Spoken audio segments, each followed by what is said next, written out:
This podcast is brought to you by TruVoice. We're bringing you automated win, loss, and no decision analysis at scale so you can find and fix seller blind spots in near real time.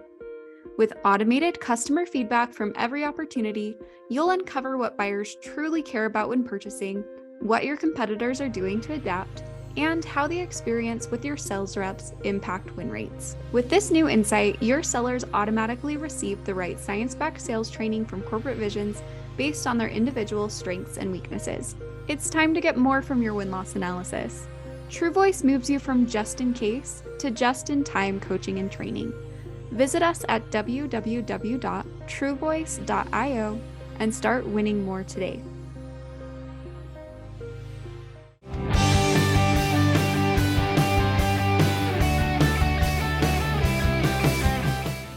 Hey everyone, thanks for joining me for another edition of Sales Intelligence Weekly, brought to you by TruVoice. I'm your host, Ryan Queller.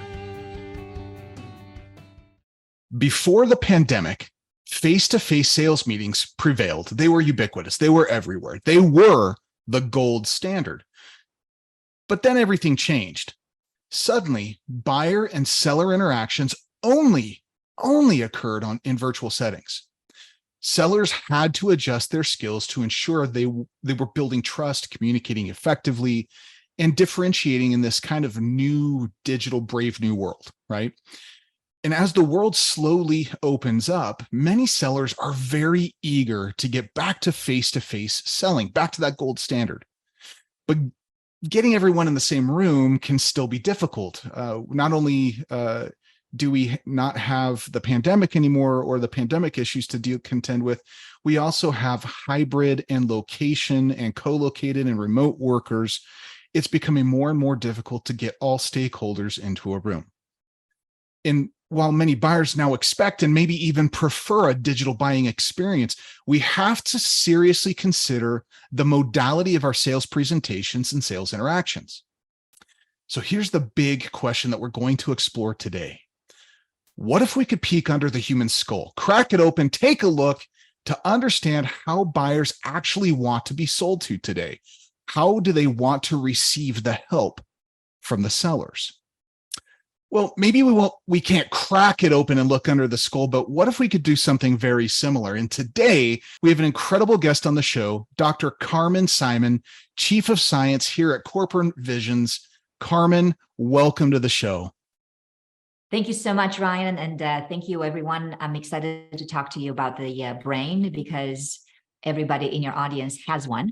And typically when I say that, people giggle because sometimes you don't see the evidence of it, but it's true. We have one, and it's very satisfying to understand how the brain works, because once you do, then you know what to do to appeal to your buyers better. So that's super kind to make the assumption that I have a brain. Thank you. I appreciate it. And I'm glad it's being recorded and shared because other people that have interacted may question that.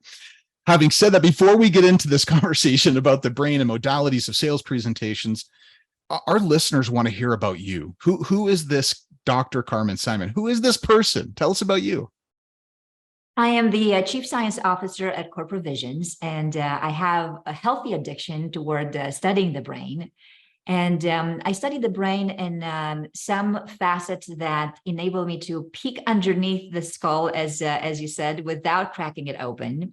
I can share a visual, and even for those people who are only listening to this and not watching a screen, you can still picture this. So as people come to our neuroscience experiments, they have the opportunity to wear an EEG cap.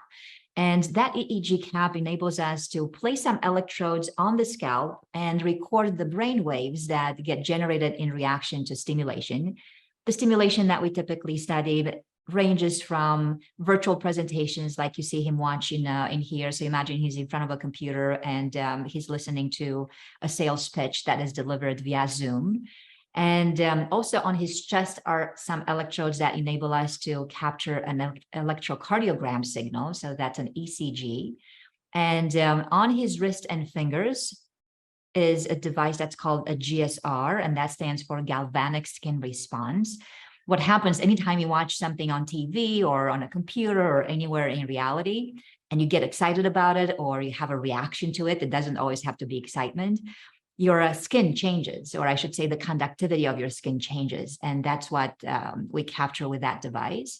And there's a fourth one that we use, an eye tracker. Sometimes we place it right on the computer. Sometimes we ask people to wear the actual eye tracking devices. And the reason why you want to use that signal is because typically you look to where you think. So there's a connection between visual attention and cognition. And you want to use a combination of signals during neuroscience experiments, because if you only relied on one or sometimes two, it doesn't put you in the position to make solid inferences. So for instance, if I was only using an eye tracking device and I knew that you're looking more in the upper left corner versus the lower right corner, I still couldn't tell, are you looking there more intensely because you're intrigued or because you're confused? It'll be the same with the GSR. If I only use the GSR and you had a reaction to something, I couldn't tell if that was positive or if that was negative. So make sure that anytime you hear some stats or you hear some practical guidelines from neuroscience, anything, usually there's more than one signal involved, especially if you're not deeply into the brain. Like an fMRI machine can take a picture of your brain very, very fast, and it goes very deeply. With the electrodes, you can only stay on the surface of the scalp. Our corporate clients are not allowing us to surgically insert them. But what the advantage is of the EEG signal versus an fMRI is that the EEG signal is instant, it's millisecond, whereas by the time the scanner takes a picture of your brain in an fMRI condition, for instance, a second or more will have elapsed, and that could be an energy, an eternity in terms of cognitive processes and affective processes. So we have some advantages by staying on the surface with the EEG. So if you only had to use one signal, it would be the EEG cap, it would be the ECG signal, and then they go progressively down, because from then on, you can't make inferences unless you have a combination. I'll pause here for a moment because I'm sure you'll have some reactions or perhaps some questions to this. Well, if we had that hooked up, you'd see my skin reacting. That's terribly interesting. In fact, I do. So I want to pause though and back up. I have two. One is related to what you were just sharing, and then another one is how did you even get into this? I mean, what was the driving force for you? But first, I want to ask more about this. So what I'm hearing you say is the quality of the research increases pretty substantially when you have multiple means of gathering data and cross-referencing. Am I understanding? Exactly, because then you can tell a little bit more strongly what something means. Otherwise, this all just looks nice and fancy on the surface, and the buyer, the listener to this podcast or to a session like this wants to know some practical guidelines that, yeah, sure, you can hook up people to things, but what is it that this means to my business? What can I do as early as this afternoon after we're done talking to you? So you want to use multiple so you can make some inferences. And the draw toward this is the fact that thoughts and emotions are fast and fleeting. And the only time that you can ever capture the brain's raw reaction and the body's raw reaction to a stimulus is the millisecond that it happens. Anything else after that is reported memory, which quite often comes with its flaws. Like if you were to reflect on something that just happened to you, do you think you'd be able to recall that with 100% accuracy? I don't know. That's a great question. Probably not. Maybe not. I don't know. Yeah, usually we reconstruct reality, and the more we bring back to mind a memory, the more that memory becomes malleable. So with each time that you talk about it, some other elements get added and reinforced. Creeps into the conversation. Yes. I remember reading a story, and it really touched me. It was talking about a father that had experienced some really tragic circumstances during the war. And he never wanted to talk to his family about those. And he was a memory expert. And he said, the reason I'm keeping those so guarded is because I don't want them to be tampered with each time that I bring them forward. Wow. That's an interesting way of looking at something that may have been traumatic in somebody's life. What a fascinating thing. So the next question that I have for you is more about you. When did you realize that you had to, when you were compelled to studying the brain? When did this become a real passion for you? Because clearly you have passion around it. I used to work in an R&D department, in a research and development department, and we would receive a lot of vendors coming in, and they would be pitching us with their software applications. And I would listen to one and think, this one is actually pretty good. And then the next one would come in and they would pitch their software platform. And I would think, this one is actually good as well. So you would have, some companies schedule those vendor days. And then decisions are not made instantly. You have to then reconvene, and typically decisions are not individual, they're social within a large organization. So you have to talk to other people. And we are noticing that after 48 hours, after a week, or sometimes even a month, when we would come back and reflect on what just happened and what we heard from those vendors, would first of all be different from person to person. Like what person A remembered was so different than what person B took away. And then because their presentations were so close to each other in meaning and design, we just forgot who said what. And we tended to give credit to the more familiar source. So as you're listening to this, already as a practical guideline, start reflecting on your content and wonder, if somebody took my logo out and put somebody else's logo in, would this message still stand? Because if it does, and you're presenting and somebody else from a competitor presents as well, after a while, the business brain will not be able to say who was what unless you apply some very critical guidelines, which we can talk about, especially in light of virtual versus face-to-face. But that was my motivation, to recognize that indeed, if you want to differentiate yourself, you can't just abide by old methods of presenting a message. Something else has to be done, and it has to be done not based on opinion, but rather on science. And here we sit, which is a perfect segue into the study. So we got to get into this. Let's go. I'm super excited for this. You recently did a study on this very topic, right? The modalities, what's the impact? Can you tell our listeners a little bit about the study that we're going to be talking about today? Yes, with empirical research, you want to create some control and some treatment groups, and then you compare them against each other, and you have to maintain something constant and tweak only one small thing, because this is how you establish causality. So in this study, we kept the presentation the same across 4 modalities. Mm-hmm. And those 4 modalities were, we delivered a sales presentation face-to-face, we delivered it virtually via Zoom, we delivered it in a hybrid format where somebody was with the seller in a face-to-face environment and somebody also from the buying group was joining via Zoom. And we also delivered it over the phone, because even in the age of advanced technology, the phone is not dead. You can still pick up the phone and call a customer and say, I have this to excite you about. So let's go. So those 4 modalities is what we changed. The content was kept constant. We had a live presenter throughout all 4, which meant that this person had to deliver the same presentation 100, how much was it? It was 74 times. Because we had 148 people participating. And those 148 participants were divided into pairs. And the reason we divided them into pairs is because when we studied the hybrid modality, we had to have one person from the pair face-to-face with the presenter, with the seller, and the other person joined via Zoom. And it was, I'll pause here for a moment. You might have some questions about the design, but this was interesting for us and intense because, first of all, when I typically scan people's brains, I scan them one at a time. Here we scanned 2 people at the time. Typically, we have participants watch a recorded stimulus, like I was showing you in that picture. The person was just watching a Zoom call that was recorded. In this case, we had a live presenter. And also typically we have maybe 2, 3 experimental groups. This time we had 4. So the experiment was really intense from multiple angles. That's a robust study. And I'm curious, did you have the same presenter do all of the workshops, or was it various presenters?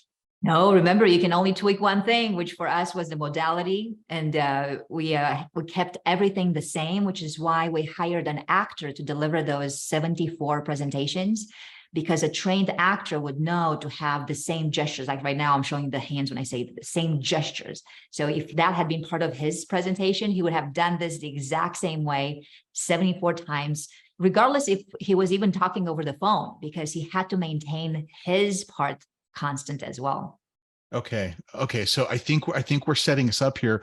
Did you have a hypothesis going Yes. into this? What was the hypothesis going into this? What did you think?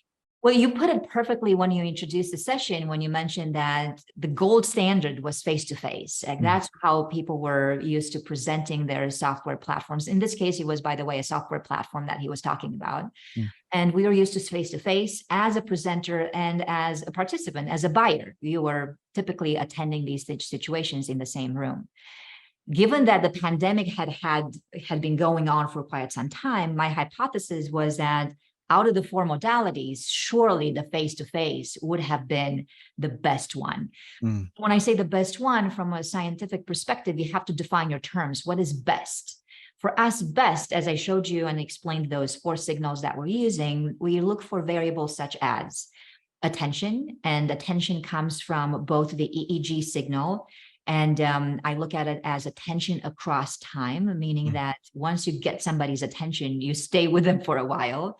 You can also mean visual attention that comes from the eye tracker device.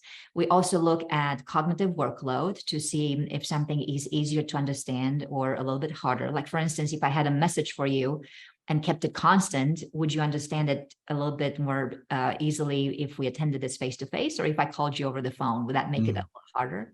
We also look at fatigue, because the brain is a human brain. It does get tired, unlike the machine that can work overtime. We do need to take some breaks. We also look at motivation, meaning that once you're in a stimulus, you are willing to stay with it and exert some effort toward it versus withdraw. Those are cognitive variables, by the way.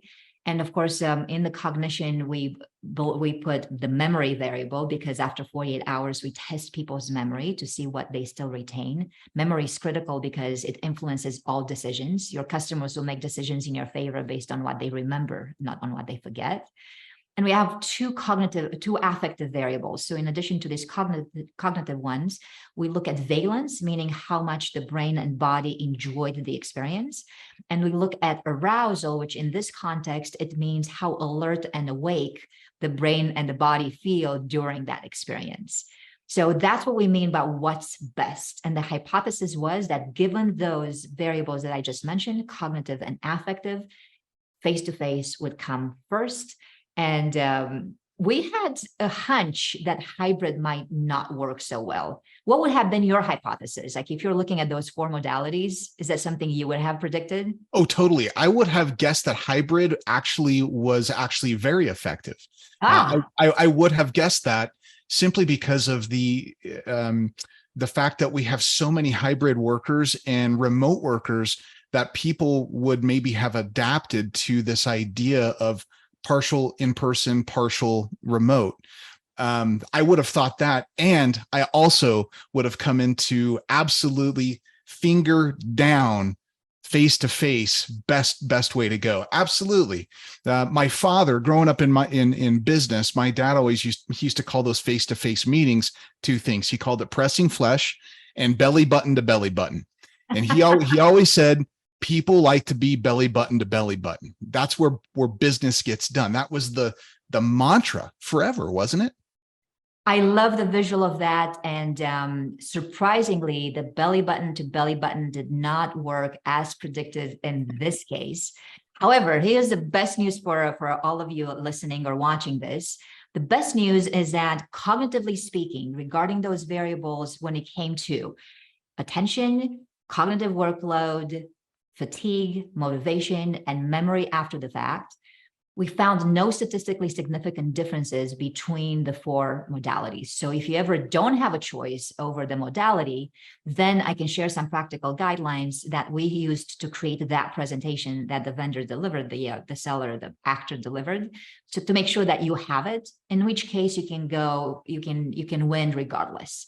However, the belly button to belly button didn't perform as well as the virtual belly button. Shocking. That is actually shocking to me. Help us understand why. We can get to some suggestions as to why that may have been. So when we look at affective variables, the valence and the arousal, people seem to like the virtual medium and be more alert during that modality, much more so than the hybrid. The hybrid was at the opposite spectrum. The hybrid was negative valence, meaning that people did not care for it at all. And it was high arousal, meaning that not only do you not like something, but now you're kind of anxious, you're tense, you're nervous about it. So that's a state you don't want to maintain for too long. And I suspect the reason why that happens for hybrid is because the two people in the pair, remember how one person was face-to-face, one person was joining virtually, do not have the same experience. And I wonder if there is a slight envy for each for the other person's role, because the moment that you're in a hybrid circumstance, you're reminded of contrast. Life is rough that way, by the way. Anytime that you are in pivotal moments, it's probably because you recognize some sharp contrast. Is that your experience as well? So the virtual person says, I wish my belly button was actually in that face-to-face room. And perhaps the face-to-face person says, actually, I kind of could multitask maybe a little bit more now. I wish I was in that virtual space because that gives me a little bit more flexibility. So now that you have the contrast of the opposite, you're probably recognizing or being reminded of something that you might not have and perhaps you wish for.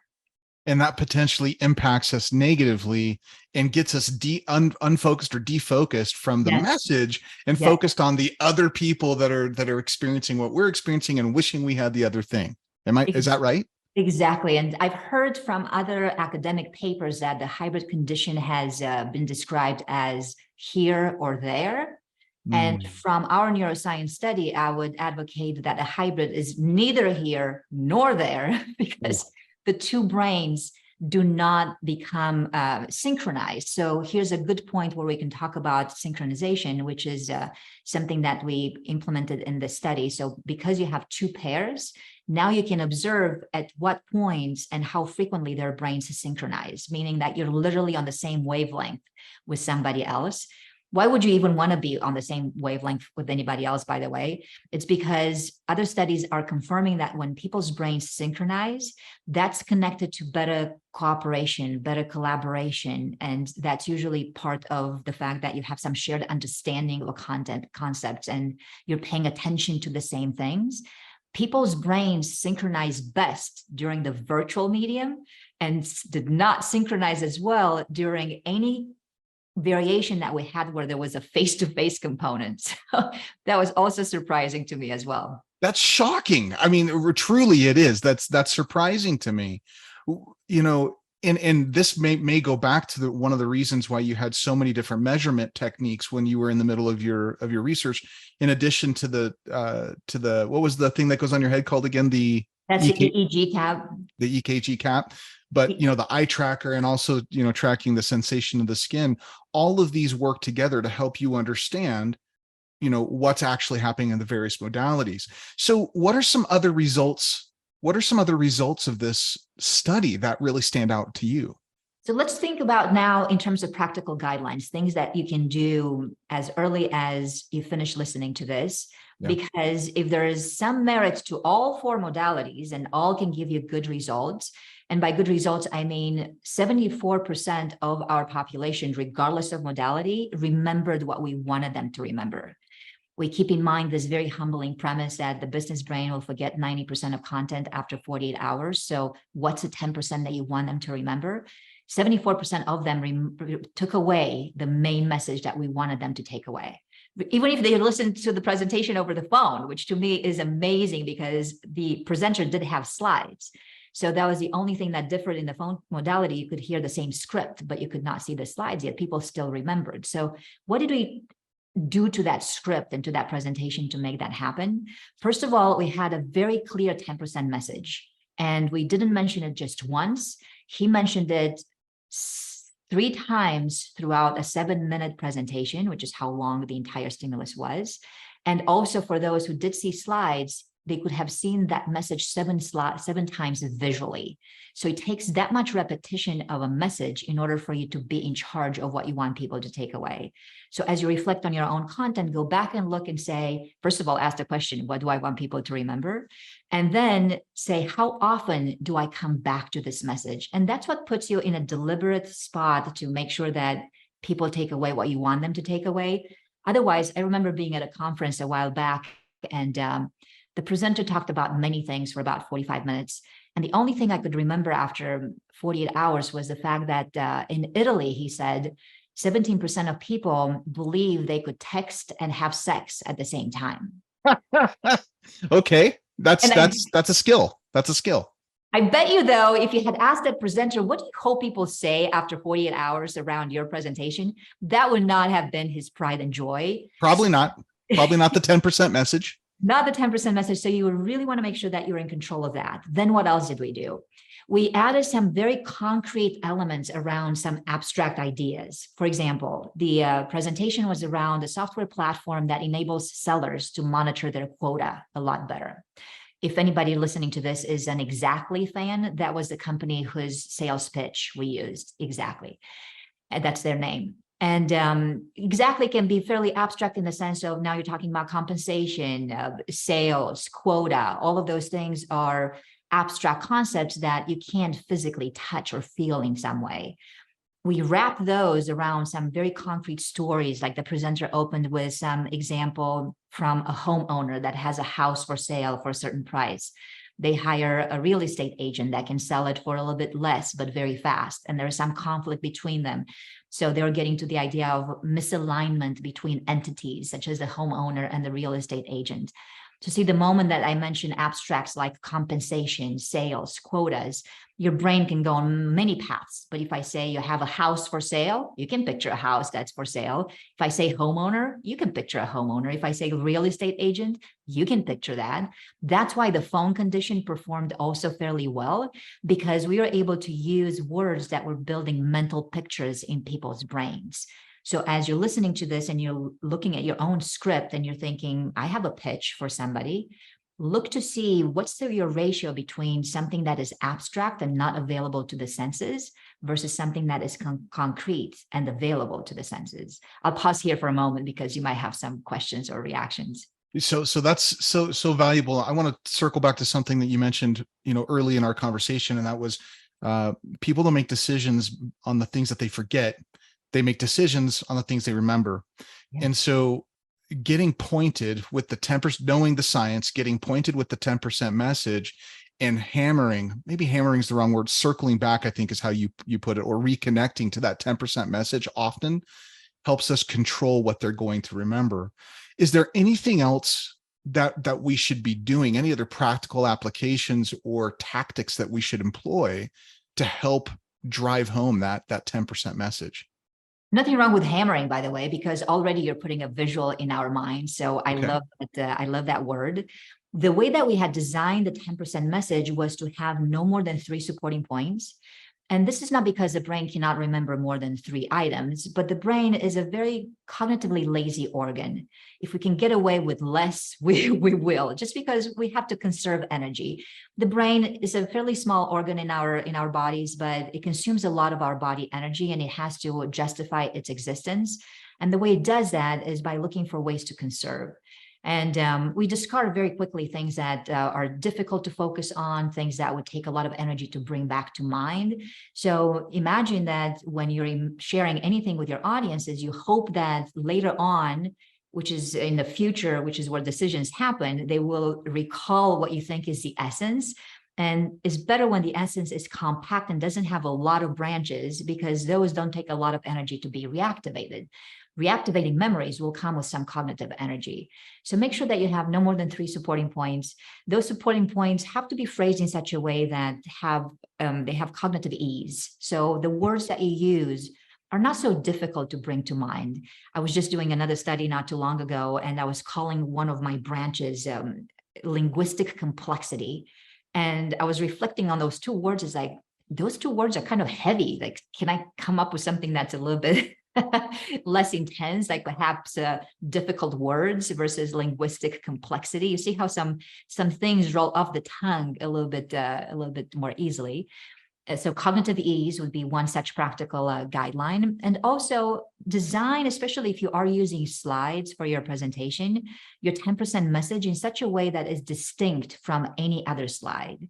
And the reason for that is because memory is often dependent on interference, meaning that if there's so many things that look like many other things, after a while, you will not know which one was which.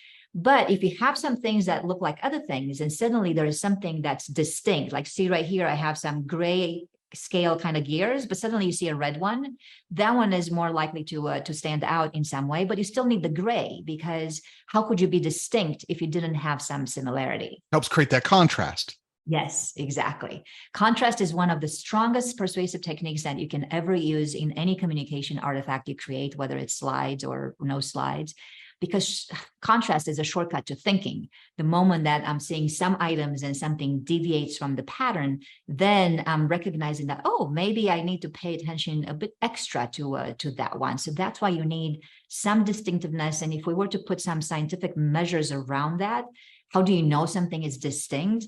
I tend to use some percentages that experiments in measuring, for instance, the size of something or the color of something or the tone of something.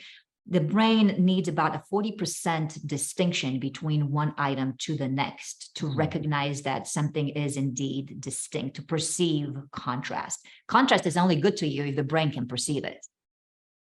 Okay. So from our research and win-loss analysis, we know that differentiation around some specific sales behaviors are really, really important.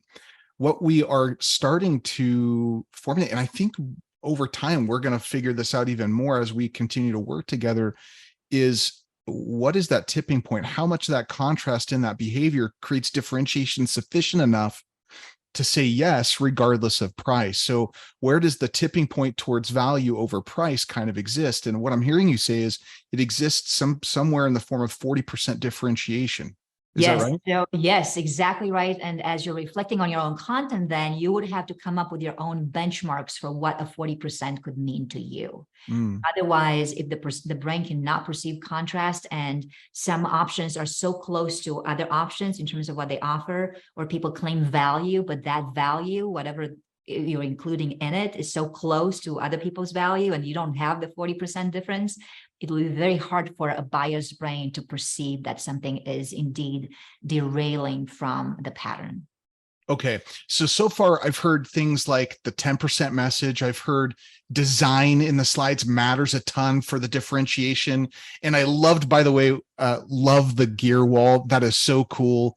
When we first got on camera in the pre-brief prior to our show start, I was like, okay, that's awesome. And we talked about that. And later, maybe in another show, we'll talk specifically more about that. And then I heard you also talking about using language that's easier, that reduces cognitive load, to make it easier.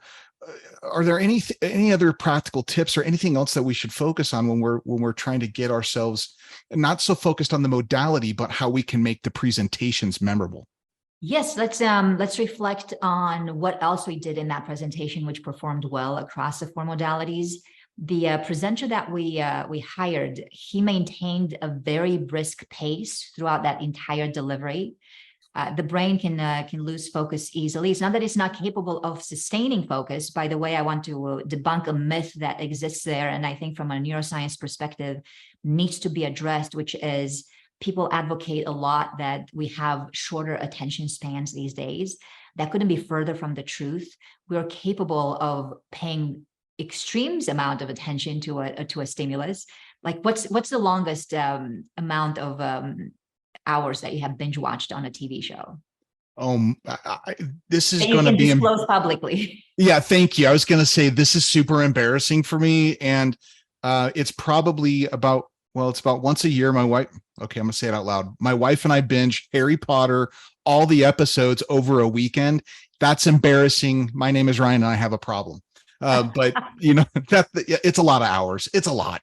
It's It's a lot embarrassing. of hours. And notice how you're mentioning hours. You're not mentioning minutes, and you're not mentioning seconds. So it really bothers us from a science perspective when we hear articles, or we read articles, or hear statements like human beings have the attention span of a goldfish. No, we don't. When you love Harry Potter, how could you? But a lot of techniques and a lot of ideas and a lot of things have to happen to make those Harry Potter shows that attention grabbing and sustaining. So we know it's possible. Like you were in there, and I bet you that for hours at a time you didn't get up to make a sandwich. You were in there. Yeah. So we know the brain is capable. However, we have so many options these days. We can look there, we can look here, we can look in so many directions. We always use 100% of our attention. The question is, where do you direct it? So for us in that presentation, the person maintained a very brisk pace, like things were happening and they were switching. Even the slide deck itself, the presentation was 7 minutes, but I think we had maybe 13 slides for the 7 minutes. So that means you're switching the slides very frequently. Moving, yeah. Not only that, but within each slide, we had a lot of animations, tastefully done. You don't see like things like a jumping or something that is awkward, but something that matches your script and matches a point to the extreme, in the sense that you cannot allow the brain to predict what happens next. People will look away when they know they think they can predict what happens next. And you remove that, then they will stay with you for a while, because just like in a Harry Potter show, the most important thing is what happens next.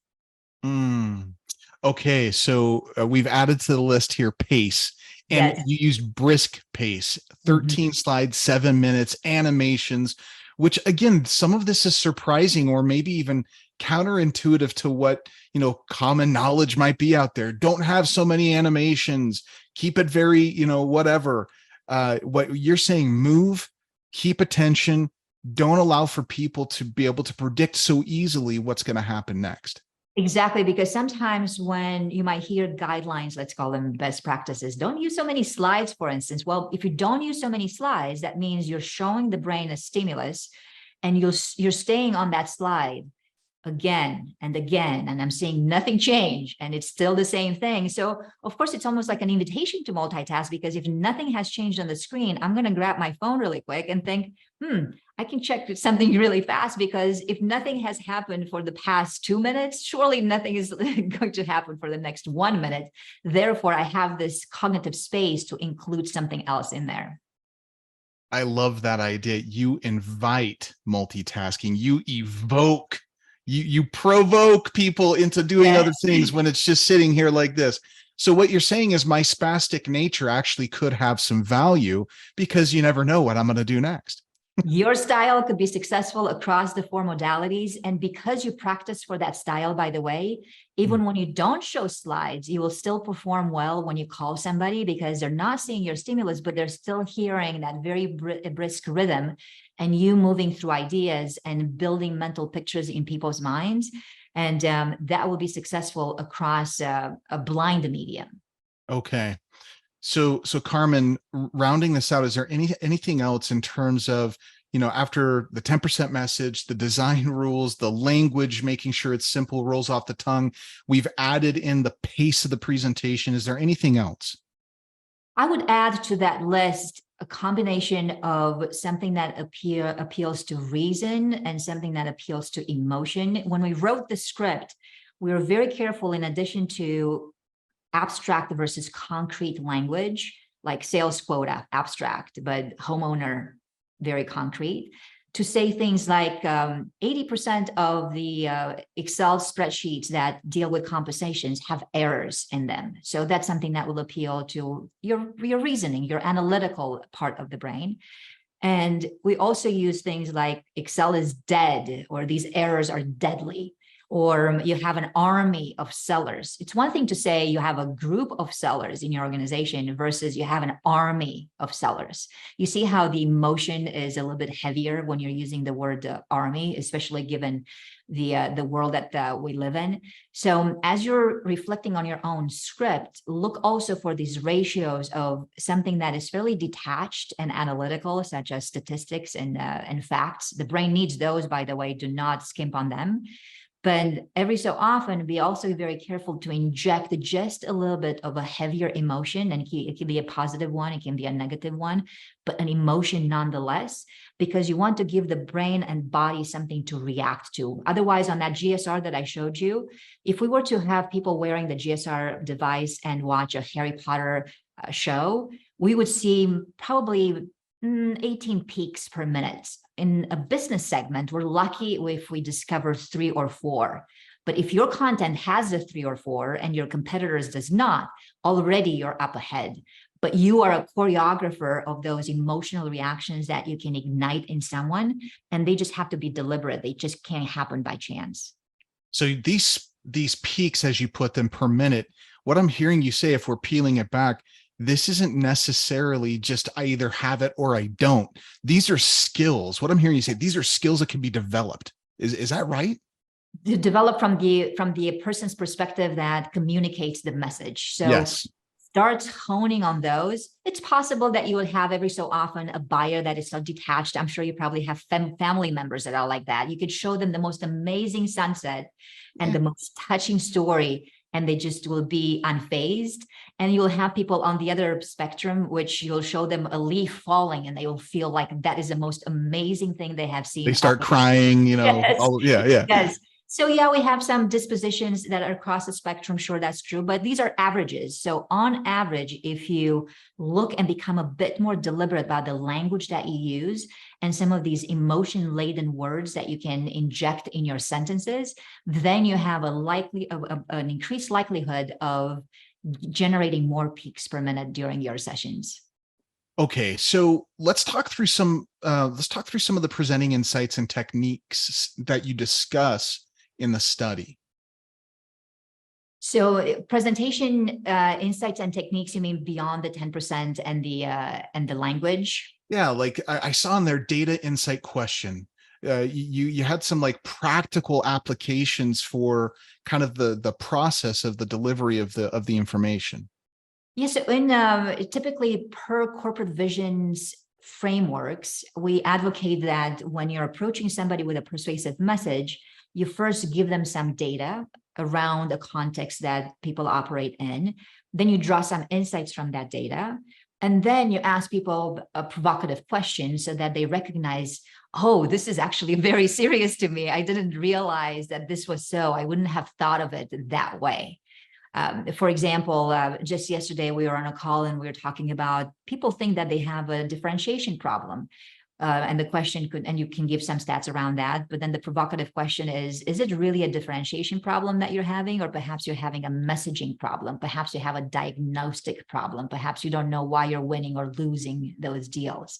So see, the moment that you ask that provocative question and you're creating a brief eureka segment, then you can get the brain and body a little bit closer to your stimulus. So we definitely took advantage of the DIQ in that presentation. So far, if we were to summarize, think about your 10% message, think about the ratio between concrete and abstract language, think about the ratio between analytical versus emotionally laden words. Also think about offering enough data, insights, and then asking a provocative question. And to wrap it all up, since it always comes back to that 10% message, make sure you come back to that not once, not twice, but at least 3 times. He came back visually 7 times to the same main message that he wanted people to take away through that entire 7-minute segment. Repetition is the mother of memory. There is just no secret around it. Repetition is the mother of memory. Okay, so if we're wrapping up our conversation here, if there was, and I hate this question, but I also kind of love it at the same time. So talk about contrast and conflict. If you had one piece of advice, right, that may be your 10% message. If you had one piece of advice to leave our listeners today, what would it be? This is a perfect setup because it would have to be related to that 10% message. So think of it this way. Your customers will act in your favor if they remember what you want them to remember. For your customers to do what you want, they have to remember what you want. And to create that memory, you have to be deliberate about it. You cannot leave it to chance, because otherwise it will take away something very little and random. And because decisions are social, you want more people to remember the exact same message, not just one person. So the more you create a unified memory, the more likely the decision and the faster the decision. To get there, you have to be deliberate about your 10% message. So make sure that you're very clear around it. Make sure that it doesn't have more than 3 supporting points. And those supporting points have some cognitive ease. People can roll those points off the tongue without much cognitive effort. This show has been one of the most filled, I don't know, organized, concentrated group of practical application for our listeners. This has been an amazing conversation. Carmen, thank you so much for being on the show today. Ryan, it's been a pleasure to talk to you. And I feel like this is the beginning of a beautiful friendship. I totally agree. Frankly, and listeners, just be ready. Hold on, because Carmen will be joining us once a month moving forward. I don't know if that's the exact cadence, but she'll be joining us often. Let's say that. She'll be joining us often. There is more to come. Tune in, get ready. Here we go. Thanks again, Carmen. Thank you, Ryan. To read the full study we talked about today on the show, check out the show notes at www.primary-intel.com/podcast. And remember, no deal is out of reach. We'll see you next time.